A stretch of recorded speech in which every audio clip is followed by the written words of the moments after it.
الحمد لله الذي هدانا للإسلام والإيمان. أشهد أن لا إله إلا الله وحده لا شريك له.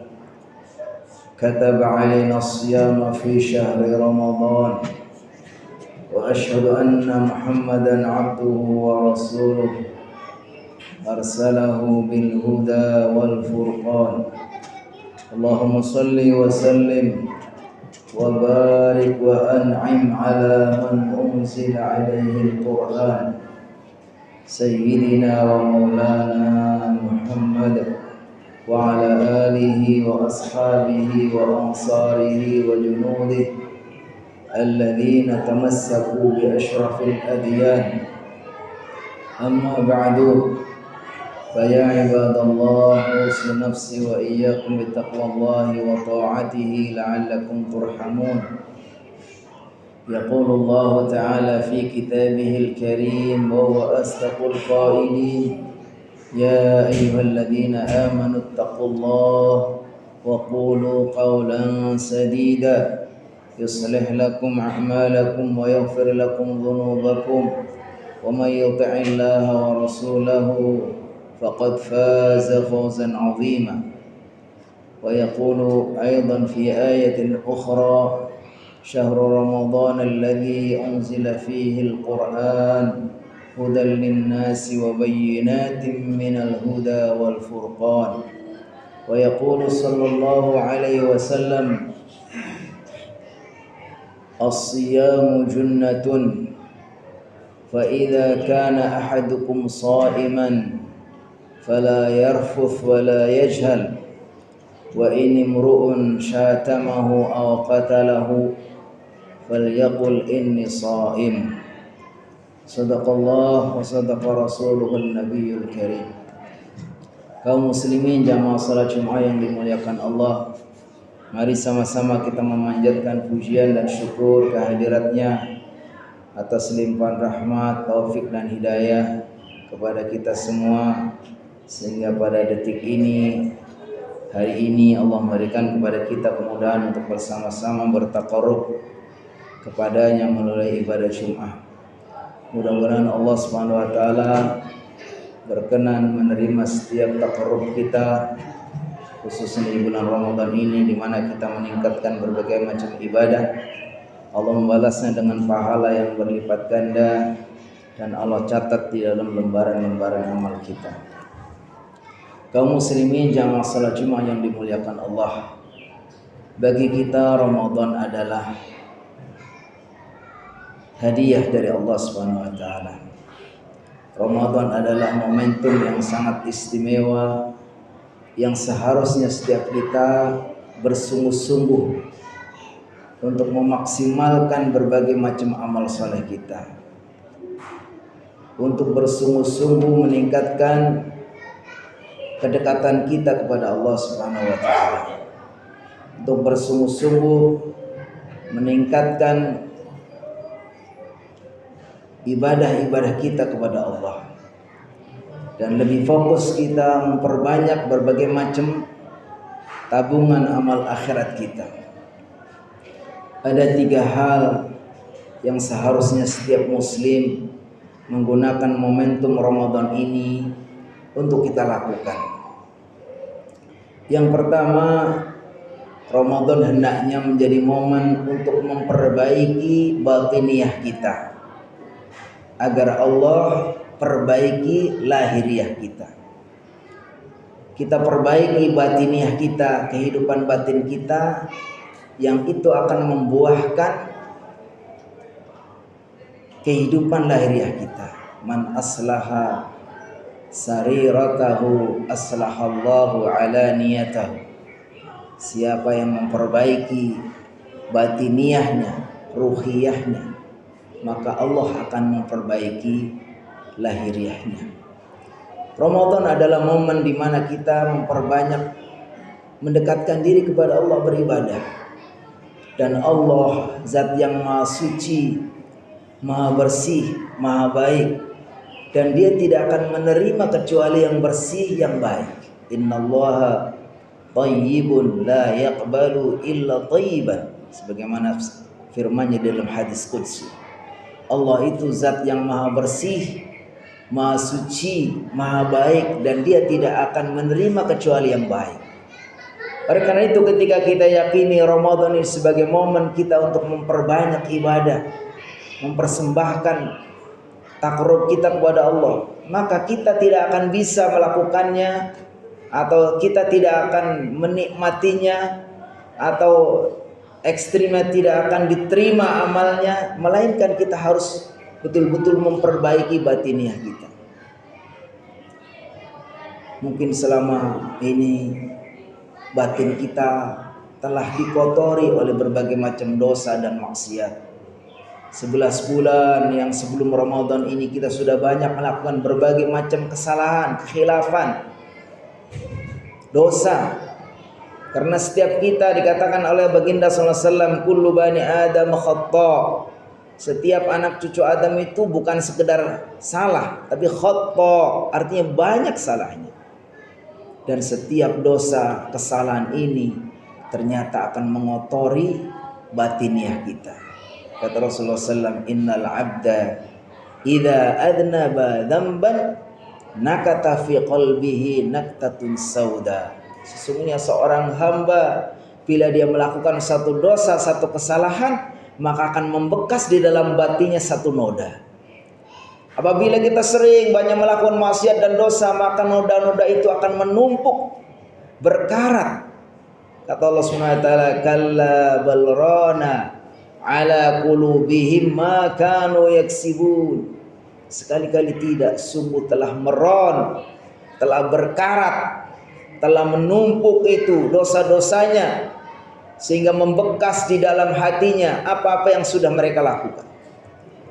Maka ketika kita jadikan Ramadan ini sebagai momen untuk memperbaiki batiniah kita, kita bersihkan dari berbagai macam noda dan dosa ini, agar kita mendapatkan kenikmatan di dalam beribadah.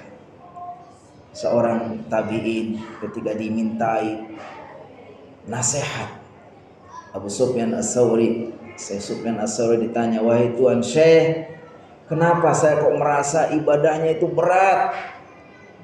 Mau baca Quran berat, apalagi kalau mau bangun malam, betapa beratnya. Kalau saya paksakan pun saya tidak bisa menikmati. Apa kata beliau nasihatnya? Habasat kadzunubuka. Itu karena kamu sudah terjerat, terpasung oleh dosa-dosa kamu. Maka ketika kita jadikan momen Ramadan ini sebagai pembersih, maka momen yang tepat. Rasulullah mengatakan, man shoma ramadhana imanan wa ihtisaban ghufira lahu ma taqaddama min dambi. Yang puasa, yang qiyam, dan semua amal-amal soleh itu, innal hasanat yudhibnas sayyi'at. Sesungguhnya amal-amal baik itu akan menjadi penghapus berbagai macam kesalahan dan dosa. Yang kedua, momen untuk memperbaiki akhirat kita. Ingat bahwa kita ini hidup di dunia itu sebentar. Kehidupan yang hakiki itu adalah di akhirat. Dan akhirat itu lebih penting, lebih baik. Dikata walal akhiratu khairu wa abqa. Akhirat itu lebih baik dan lebih kekal. Walal akhiratu khairul laka minal ula. Akhirat itu lebih baik bagimu daripada dunia. Tapi kadang-kadang kita itu dengan kesibukan kita yang terus tugas-tugas dan berbagai macam ambisi kita, kadang-kadang lupa bahwa hidup di dunia itu sementara. Hidup di dunia itu ternyata hanya 3 hari. Kemarin, hari ini, dan besok. Kemarin sudah kita lalui, gak akan pulang lagi. Hari ini akan segera selesai, gak akan kembali lagi. Dan besok kita tidak ada yang tahu bagaimana nasib kita. Tapi kadang-kadang kita untuk hidup yang 3 hari ini, kita sampai melupakan kehidupan yang panjang. Wa inna daral akhirata lahiyal hayawan law kanu ya'lamu. Sungguh kehidupan akhirat itu kehidupan yang sebenarnya kalau mereka tahu. Tapi kadang-kadang kesibukan itulah yang membuat kita lalai. Maka Ramadan ini hendaknya dijadikan untuk memperbaiki akhirat kita.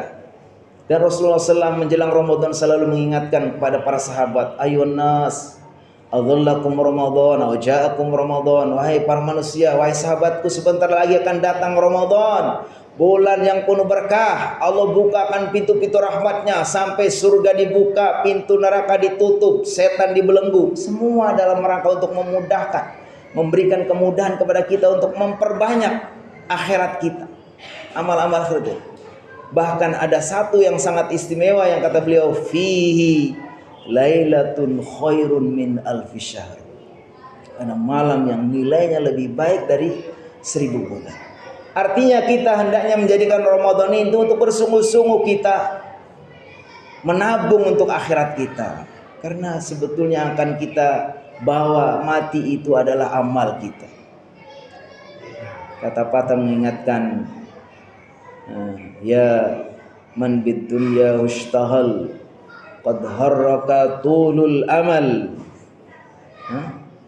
wal mautu ya'ti bahtatan wal qabru sunduqul amal. Wahai orang-orang yang sibuk dengan urusan dunianya, ingat bahwa mati itu datang sekonyong-konyong. Gak mesti harus sakit dulu, gak mesti harus tua dulu, gak mesti harus ada tanda-tanda.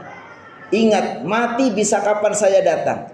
Dan ternyata amal yang sebenarnya itu adalah amal nanti yang kita bawa ke kubur.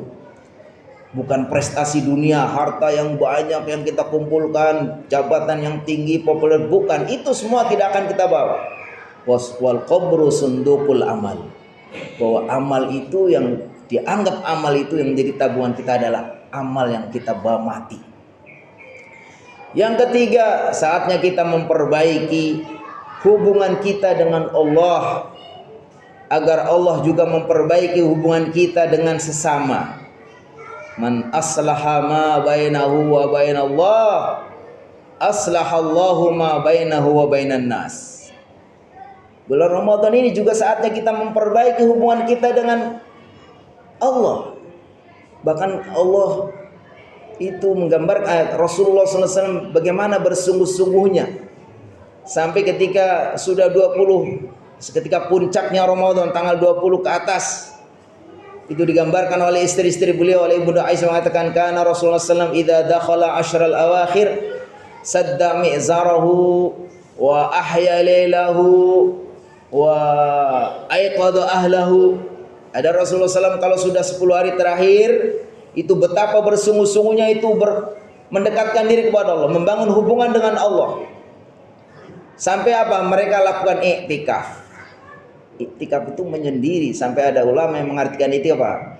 Al-iktikaf huwa qat'ul alaik minal khalaik ma'al khaliq atau li ajlil khaliq, yaitu memutuskan hubungan dengan sesama untuk lebih maksimal hubungan dengan Allah.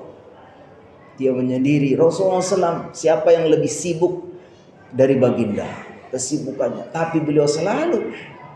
Ini artinya di bulan Ramadan ini adalah puncaknya juga untuk membangun hubungan kita dengan Allah Subhanahu wa taala.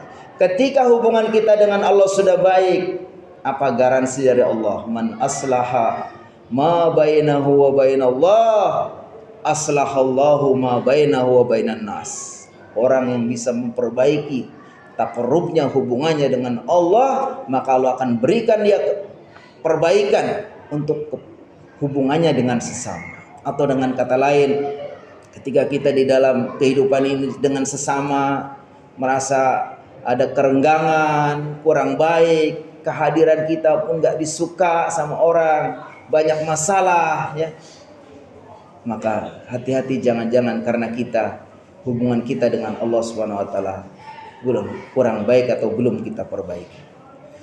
Barakallahu li wa lakum fil Qur'anil azim wa nafa'ani wa iyyakum bima fihi minal ayati wa dzikril hakim. Fataqabbala minni wa minkum tilawatah innahu was samiul alim.